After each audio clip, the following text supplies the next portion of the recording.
早起去广州。今天是媒体老师。今天是去广州看一台还没有发布的新车，一早从上海出发广州，来看看今天是怎么度过的吧。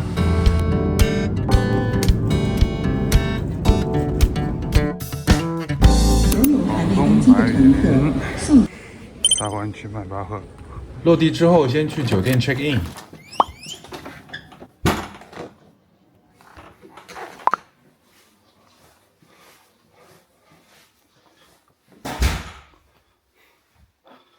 普普通通的大床房。这次出来时间很赶，放完行李就赶紧去2点左右的媒体见面会了。这就是我们今天拍摄的影棚，我们是在那里面拍的。新车有5个颜色，我轮到的是一台金色的。因为到场的媒体很多，所以都是轮流制。我们的拍摄时间是5点到7点，一共2个小时，时间紧，任务重。接下来就来看看成片吧。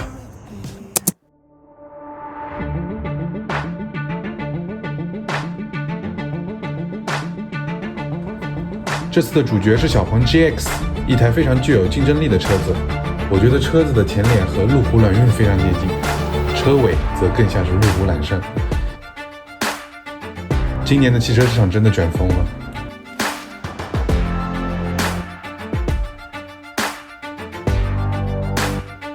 所以大家觉得我拍的怎么样呢？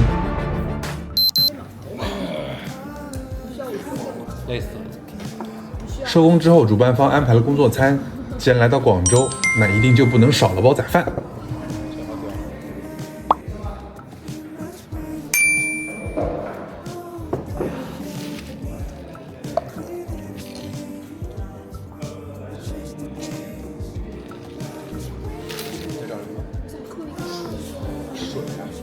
这边，因为明天一早同一航班回上海，所以结束之后我又在酒店周边溜达了一下，好好感受了一下这4月份的广州的30度天气。活力大灣區，魅力新廣州。